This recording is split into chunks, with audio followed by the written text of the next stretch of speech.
Air signs, there is a great lot of expansion and healing coming to your 12th house, your subconscious mind.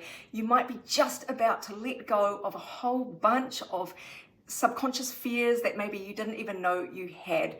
Of course, there is the key word there of seduction. So make of that what you will. Let's see what else wants to come out. But this is a very beautiful, lucky, healing energy that is going to break you out of the prison of your own mind in many ways. And look, you are almost there, which tells me you've done a lot of work on yourself. You've done a lot of self-healing. And this is the part where it all starts to bear fruit for you. Look at this. Masculine or feminine, you are showing up as the emperor, in command of your life, not prone to nebulous fears.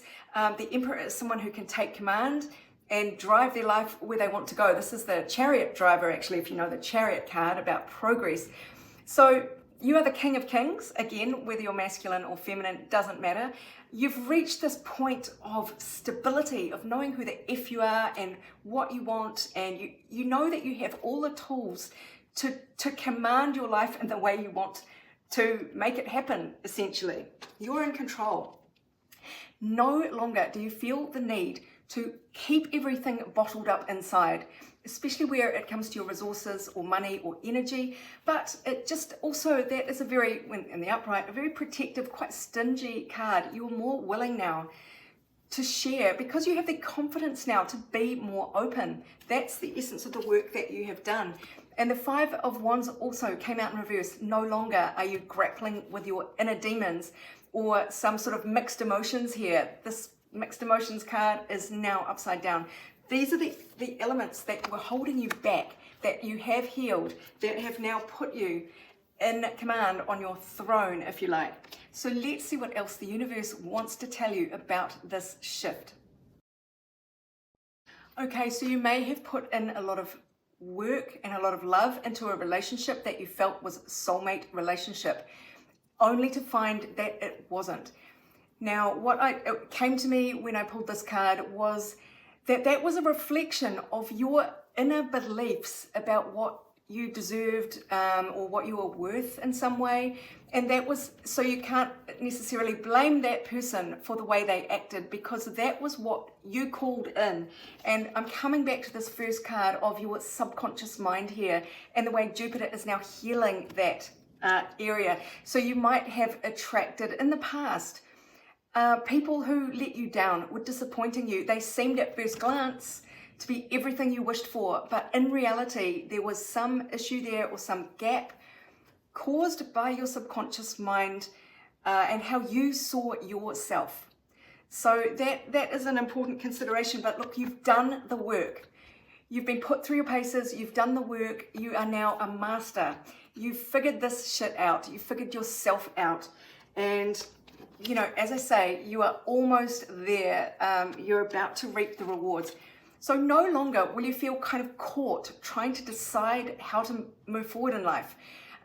With the Two of Wands in reverse, this is about being stuck between two options and not knowing really what to do and having to make a decision and maybe finding it very difficult to make a decision. But in the reverse, it feels as though you know the way forward now, that you are free, you've liberated yourself. Look at this, you've done a lot of learning about yourself, about human nature, about what drives you, what makes you feel safe. You've done it the hard way maybe, and you've got some bruises to show for it. But this has made you incredibly strong and has healed you. So you are very resilient, you've learned a lot, and you've just reached a new level in your life is what it feels like. This will be you now. Now, I'm not seeing the fortress as being closed off anymore. I'm seeing this as you are strong, you are unassailable. You can put the drawbridge down and you can welcome people into your heart because you have discovered how fucking strong you actually are in all circumstances, which I love. I'm really loving this feeling. I'm just welling up for you. It just feels so beautiful. So you can endure anything, you have endured anything, and you've conquered. You are inside your own castle now because you have mastered your inner landscape, if you like. So it's smooth sailing from here on in, moving forward without any impediments. There's luxury, there's ease, there's just beautiful relaxation as you glide through the water.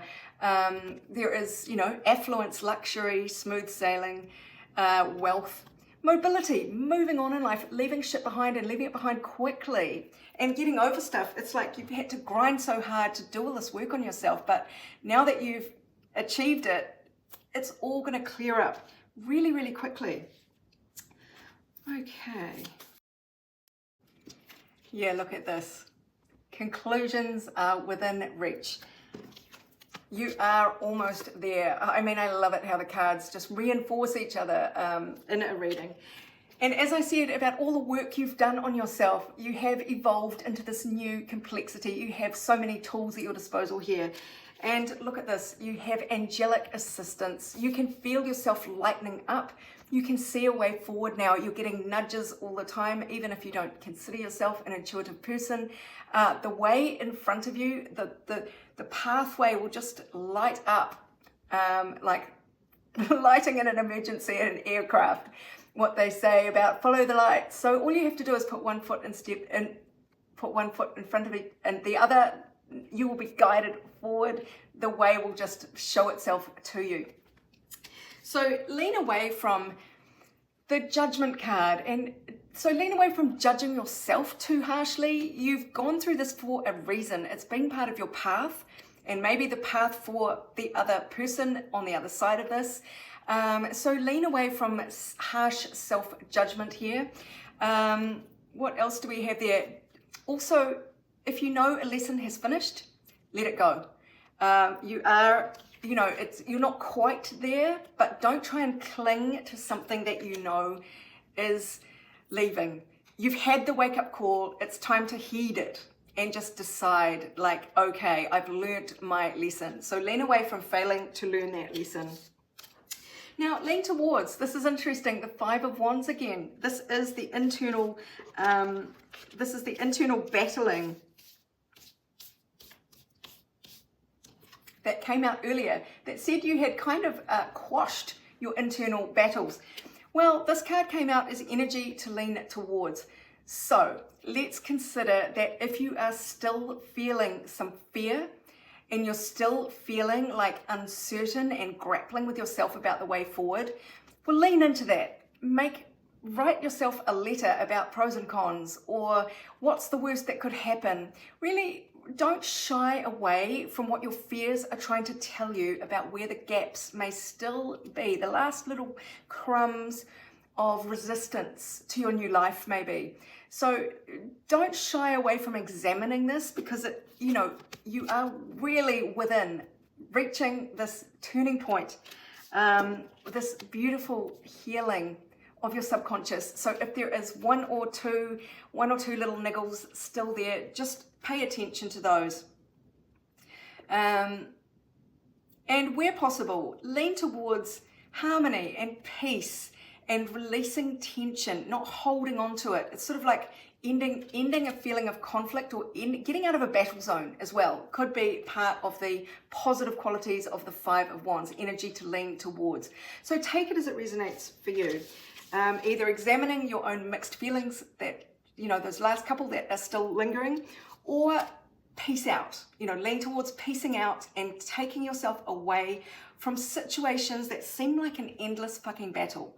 That seems to be dual messages there. Well, this is very much about your 12th house, mysterious one. So that is the unknown part of you, the part that you're blind to, your blind spots. We all have them, the subconscious drivers that we don't even know, our ego trying to protect us from situations that seem very dangerous. And ironically, they always throw us into situations that feel like they are going to nurture us and end up doing the opposite. So that's the big cosmic joke of the ego trying to protect us with a whole lot of defense mechanisms. We try and go for a safe path only to find out that we learn what we needed to learn anyway. We've retracted it, our worst fear, to us, essentially. So you've got mysterious one echoing that you might be a bit mysterious to yourself, but you are gaining illumination here. Dreams might be important, but again, I'm seeing this as this 12th house, just reiterating that Your subconscious patterns are being healed, and that is a fucking big deal. I don't know if you've been in therapy or you've just been really conscious of your own drivers, your own emotions, but you know, this sector of your life has got such heavy prominence in this reading that it does feel like you have done great strides. No longer are you in your own head. King of Swords in reverse is too caught up in fearful thinking, overly defensive behavior. It is negative, critical, self-critical. It is filled with, you know, bad or sad thoughts that keep you in an iron grip. So it really feels like you are on the verge of freeing yourself from all of this. You know, you are about to step into your Emperor era, and you are almost there to experience the fruits of all this healing that you've been doing. So it does feel like hard yards, my darlings. Let's get one more card from this deck. Look what's ahead for you. Friendship, support, fun, unity, play. Life is about to get so much more light-hearted for you. And maybe this is a sign that your friendships are going to be more important than ever. But really, there is a lot of joy ahead for you. So lean into that energy. Everything is about to lighten up for you. So I hope that helps you, my darlings. If you would like your own personal reading, go to my website, abundancelovejoy.com. But meanwhile, this is Sarah wishing you much abundance, love, and joy.